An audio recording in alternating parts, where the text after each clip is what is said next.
Okay, here is a brief look at the history of the ECHL, which is an affiliate league of the NHL. It's the third class, is sort of the third tier of professional hockey in North America, below the AHL. It's not actually been going as long as the NHL or AHL. It's actually comparatively young. It's only a year older than me.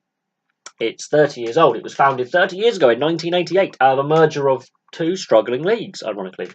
The Atlantic Coast Hockey League and the All-American Hockey League were financially struggling. A lot of teams have gone out of business.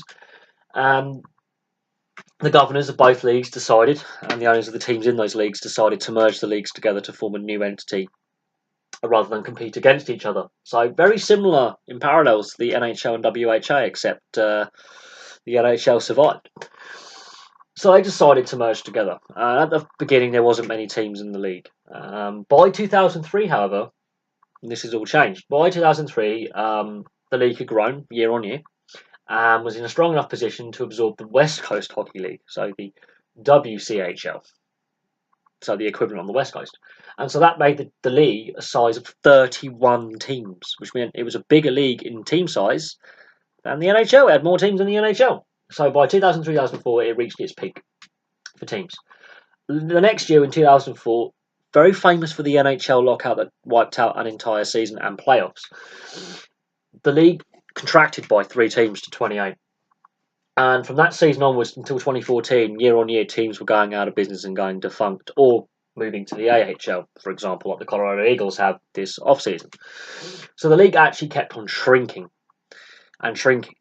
And there are those fans that say the NHL has got too big, it should go back to 21 teams, like it was in the 80s. There are people that believe that is the way forward. This league was struggling. And even though it was an affiliate of the NHL by the collective bargaining agreement, this league was in trouble. It had reached 31 teams, and by 2014 it was back to 21. It had lost 10 teams in a decade. But then it brought in the Central Hockey League. The Central Hockey League was struggling as well, and there was only 7 teams left. And that also merged into the ECHL for its financial stability. And those 7 teams were pumped into the ECHL structure.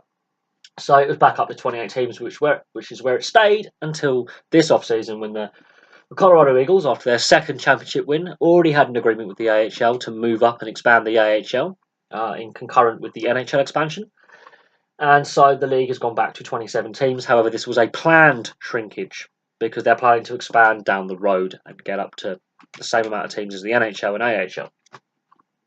However, currently at this season, there are 6 NHL teams that have no affiliation to the ECHL, even though it is recognised by the collective bargaining agreement. And that is the Anaheim Ducks, Columbus Blue Jackets, Florida Panthers, Montreal Canadiens, which is very surprising, only original 6 team on the board, Nashville Predators, and the San Jose Sharks. So I wouldn't be surprised that under the next collective bargaining agreement, there is a change to the affiliation structure where you have to have an affiliate in the ECHL and the AHL as part of a collective bargaining agreement. I think that's going to be on the cards because 683 players, as of the start of the 2018-2019 season, have played at least one game in the ECHL and the NHL. So it's a very good developmental league as well as a professional league in its own right. There are many players that have never got past this level. There are some players that have had a handful of games on 2-way contracts in the NHL and AHL. It is a decent standard league.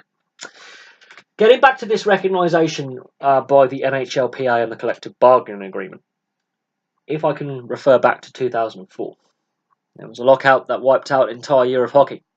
The previous lockout in the 90s didn't really affect the ECHL because it was growing, but this lockout and the subsequent lockout before 2014 had a big effect. In a 10-year period, there were 2 lockouts.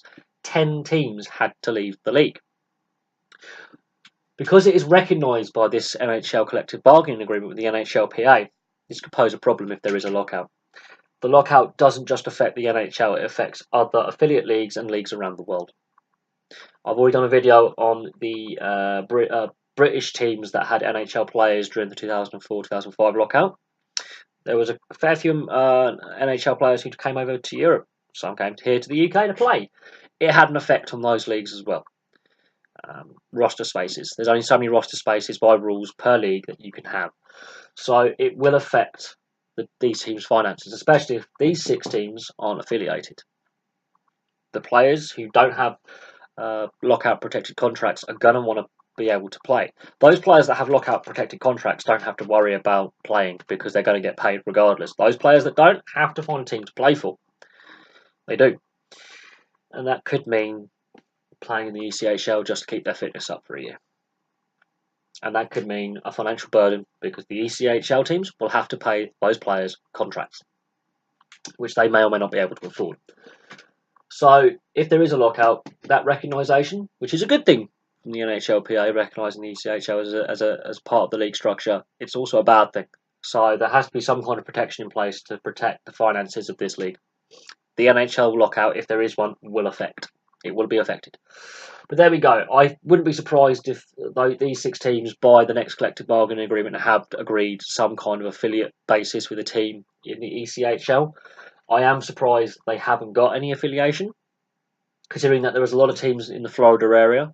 There are teams in the Nashville area, Columbus, Central Hockey League. I am surprised, especially with Montreal being on the East Coast, they don't have an affiliation.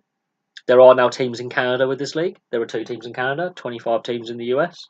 So I am surprised by these 6 teams not having any affiliation. San Jose and Anaheim, considering that the West Coast Hockey League was absorbed over 15 years ago. Again, I'm surprised these teams don't have some kind of affiliate agreement with the league. Really surprising. It could be down to geographical location or the fact that there actually is less teams now in the league than there was before. But it is interesting, and I wouldn't be surprised if at the next collective bargaining agreement, these team owners agree to sign up to affiliate with the ECHL. But it's been going for 30 years. It has gone through some tough times. It's absorbed, well, it's formed out of a merger of 2 leagues. It's absorbed 2 more leagues in that time, but has also had a period of expansion and contraction. And there are those arguing that a similar contraction should happen in the NHL because apparently growing the league too much dilutes the player base. But the fact that there are more teams playing now and there are more people playing now means actually they've increased the player base. And it's important to have this league in the structure below the AHL as a stepping stone for players to get to the NHL, as proven by the fact that 683 players have played at least 1 game in this league and 1 game in the NHL that are currently still actively playing as professional hockey players. So it's a good stepping stone league to get to the NHL, especially if you're a depth guy or a goaltender. Some of those players that take a little bit longer to develop. This is a really, really good developmental league. So there we go. Thank you very much for watching. Please like and subscribe. Place your comments below, and I'll have some more videos for you soon.